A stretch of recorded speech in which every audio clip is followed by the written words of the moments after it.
బిఎల్ఏనే కీలకము, booth level agent ఏముందిలే ఏదో ఒకటి జరుగుతుంది అనుకుంటే ఎన్నికలు ఎప్పుడో ఉన్నాయి, మళ్ళీ 28 కదా 29 కదా సార్ ఎన్నికలు అప్పుడు చూద్దాం కానీ అనుకుంటే 29లో ఓటు వేసుకొని ఓటు ఇవ్వాలనే డిసైడ్ అవుతుంది. 29 దాకా 29లో నువ్వు పోయి బూత్ కాడిపోతే ఉండదు. చాలాసార్లు మన బూత్ల కాడ మనోళ్ళు చూపిస్తారు కదా, నేను పూనా పోయినా సార్, తానే పోయినా సార్, వచ్చేవరకల్లా నా ఓటు మాయమైంది సార్ అని మన పిల్లలు ఎంత కొట్లాడుతుంటారు బూత్ కాడ. అంత దూరం నుంచి రైలు ఎక్కి వచ్చినా ఊరికి వస్తే నా ఓటు లేదా అని అంటారు. ఇవాళ గవ్వే అడ్డం పెట్టుకొని మైనారిటీల ఓట్లే తొలగిస్తున్నారని ఒక చర్చ అపోహ ఉన్నది. మైనారిటీల ఓట్లుగా తొలగిస్తున్నది బీజేపీ బీఆర్ఎస్ వాళ్ళు.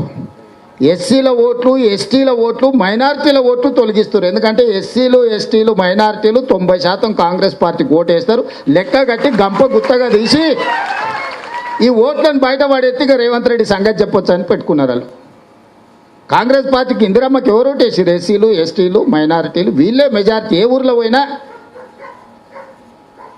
ఓటు వేయించేది గురునాథ్ రెడ్డి గారు అయినా, ఓటు వేయించేది రేవంత్ రెడ్డి అయినా, ఓట్లు వేసేది ఎస్సీలు, ఎస్టీలు, బీసీలు, మైనారిటీలు.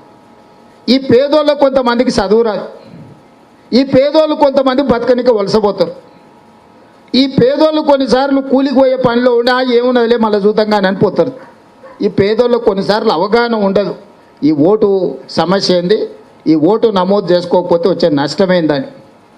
కాబట్టి ఇవాళ మనల్ని దొంగ దెబ్బ తీయాలంటే పేదోళ్ళ ఓట్లు తొలగించాలని బీజేపీ బీఆర్ఎస్ వాళ్ళు ఒక్కటై, ఎందుకంటే ఇక్కడ బీజేపీకి ఉన్నది లేదు, ఊడేది లేదు. బీజేపీ బీఆర్ఎస్ వాడు ఒక్కటైతే మనతో కొట్లాడదామని వాళ్ళ పన్నాగం. మన పార్లమెంట్ ఎన్నికలలో ఊర్లలో చూసిరు కదా మీరే, బీజేపీని కూడా జెండా పట్టుకునేటోడు ఉండేనా? కానీ బీఆర్ఎస్ వాడే బీజేపీని జెండా పట్టుకొని పోలింగ్ బూతులలో కూర్చొని ఓట్లు వేయించిండు. రేపు భవిష్యత్తు కూడా బీఆర్ఎస్ వాడు బీజేపీ వాడు ఒక్కటై గూడుపుటాన్ని చేసి కాంగ్రెస్ను దొంగ దెబ్బతీయడానికి ఇవాళ ఈ ఎస్ఐఆర్ను వాడుకొని ఎన్నికల ఓట్ల ప్రక్షాళన అడ్డం పెట్టుకొని ఎస్సీ, ఎస్టీ, బీసీ, మైనారిటీ ఓట్లు తొలగించడానికి ఈరోజు కుట్ర జరుగుతుంది. ఈ కుట్రని తిప్పికొట్టాల్సిన బాధ్యత వేదిక మీద ఉన్న నాయకుల కంటే గ్రామాలలో ఉన్న కథానాయకులైన మీ మీదనే ఉంది. ప్రతి గ్రామంలో మీరే కథానాయకులు. మీరు లేకుండా మన అందరం ప్రశాంత్ ఏం చేస్తాడు, మా యూసుఫ్ ఏం చేస్తాడు, లేకపోతే మా జగ్గప్ప ఏం చేస్తాడు, మా ముద్దప్ప ఏం చేస్తాడు. ఏ ఒక్క అర్హత ఉన్న SC, ST, BC, minority vote తొలగడానికి వీల్లేదు. ముఖ్యంగా మహిళలు 99% మహిళలు మనకే వేస్తారు. ఇన్నేళ్ళు వాళ్ళకు గౌరవమే దక్కలే. వాళ్ళకు బతుకమ్మ సీరియల్ ఇస్తే కూడా కమిషన్ల కక్కుర్తు పడి ఇచ్చిన సీరియల్ పలచగున్నాయని చెప్పి శైళ్ళ కాడ పిట్టలకు అడ్డం కట్టారు. కానీ ఇప్పుడు ఇందిరమ్మ సీరియల్ ఇస్తే మా అక్కలు అందరూ మంచిగా కట్టుకొని సారె పెట్టుకున్నట్టు మంచి చీర కట్టుకొని వస్తారు మీటింగ్లలో. సన్న బియ్యం ఇచ్చినాం, సంటి పిల్లలకు బుక్కెట్ బువ్వ తినిపిస్తారు. ఇండ్లలో కరెంట్ ఇచ్చినాం. జీవితకాలం ఇల్లు కట్టుకోమని బాధపడుతున్న వాళ్ళకి ఇందిరమ్మ ఇల్లు ఇచ్చినాం. పెళ్ళే పిల్లలకు షాది ముబారక్ ఇచ్చినాం, కళ్యాణ లక్ష్మి ఇచ్చినాం. వంటొండనికే కట్టెల పొయ్యి కాదు 500 సిలిండర్ కూడా ఇచ్చినాం. ఒక్కొక్కటి రైతులకు 21,000 కోట్ల రూపాయల రుణమాఫీ చేసినాం. రైతు భరోసా మన 8 రోజులలో 9,000 కోట్ల రూపాయలు ఖాతాలు వేసినాం. నగదు గటక్క పడ్డాయి. మరి ఇవన్నీ మనం చేస్తున్నప్పుడు వాళ్ళకు మనకు ఓటు వేయాలని కోరుకున్నా ఓటు లేకపోతే ఎట్లా చెప్పుర్రి? వాళ్ళు పిల్లల చదువుల మీదనో, ఇంటాయన ఊరి మీద పెత్తనాల మీదనో మా అక్క చెల్లెళ్ళు సమయం ఇవ్వకపోతే వాళ్ళ ఓట్లు మొత్తం రాపిచ్చే బాధ్యత మీద కాదా ఒకసారి ఆలోచన చేయరు. ఇలా వాళ్ళకు కూడా తెలివి వచ్చింది, అట్లేం లేదు. వాళ్ళు కూడా పెట్రోల్ బంకులు నడుపుతారు, వాళ్ళు కూడా షాపులు నడుపుతారు, వాళ్ళు కూడా సోలార్ పవర్ విద్యుత్ పెట్టారు, వాళ్ళు కూడా బస్సులకు యజమానులు అయ్యారు. మీరు వాళ్ళని కూడా తక్కువ అంచనా ఏకారు. మీరు అట్లాగినా మీరు రాస్తేనే ఉంటుంది, లేకపోతే లేదని కాదు. కాకపోతే వాళ్ళకి ఆలోచనకి ఇక్కడ మళ్ళాలకి అంతే. వాళ్ళ ఆలోచన ఇటు మళ్ళీందంటే మీరు కూడా ఎవరేమో మీతో కూడా నాకేం పని లేదు.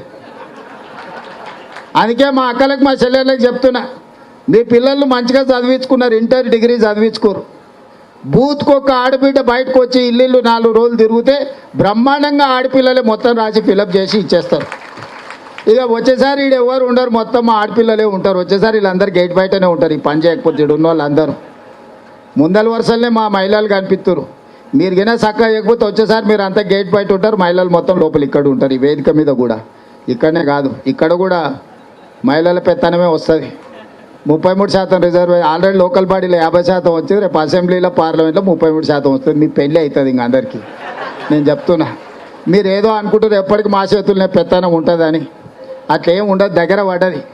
మీరు జాగ్రత్తగా చేస్తేనే ఏమన్నా వ్యవహారం నడుస్తుంది. లేకపోతే కానీ అంతే సంగతులు. అల్లికల్లి పూజకు పూజ, ఇంటికాడు ఉండి వంట చేయాల్సిన పరిస్థితి వస్తుంది. నేను ముందే చెప్తున్నా. మళ్ళా మా పాలు నవ్వుతుండు, నీకు కూడా అదే అవుతుంది.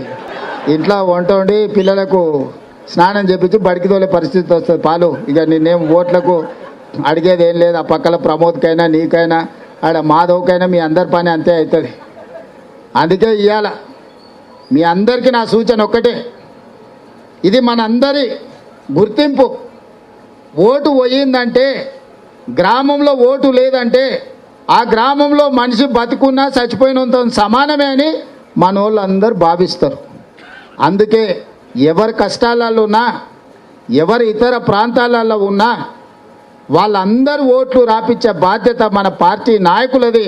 అందుకే నేనే వచ్చి ఇక్కడ కూర్చొని అందరికీ వేదిక మీద ఉన్నోళ్ళకే కాకుండా వేదిక కింద ఉన్నోళ్ళందరికీ కూడా చేతులు ఎత్తి నమస్కారం పెట్టి చెప్తున్నా, ఇది పేదోళ్ళ సమస్య.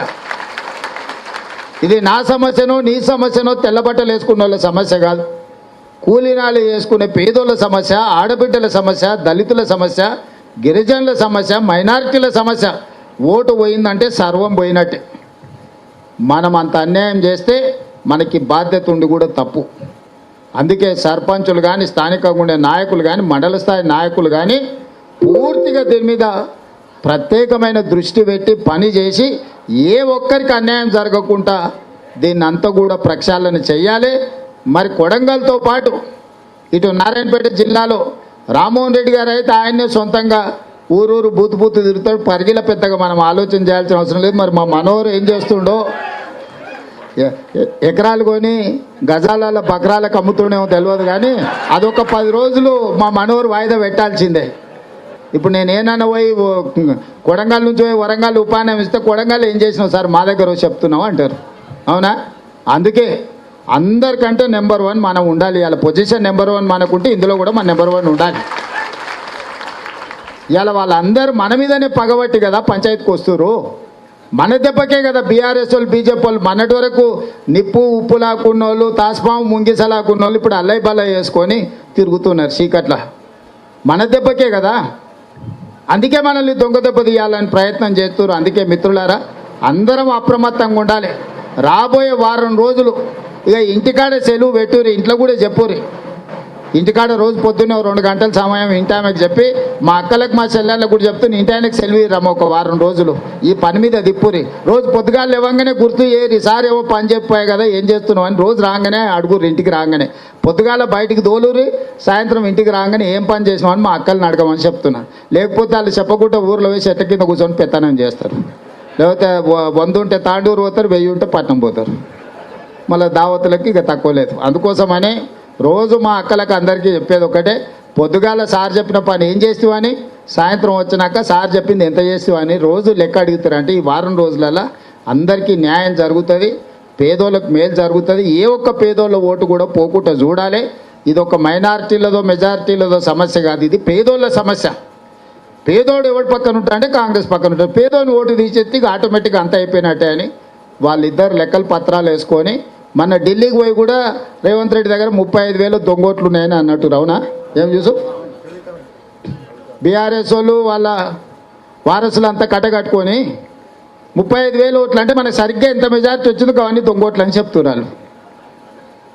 అంటే వాళ్ళ కుట్ర ఎట్లుందో చూడు, చెప్పకనే చెప్తున్నారు వాళ్ళ కుట్ర. ఇవి తీస్తే ఇక చక్కగా అవుతుందని. మరి అందుకే 55,000 ఓట్లు ఈరోజు ఇప్పటి పక్కకున్నాయి. కాకపోతే 10 రోజులు సమయం ఉంది.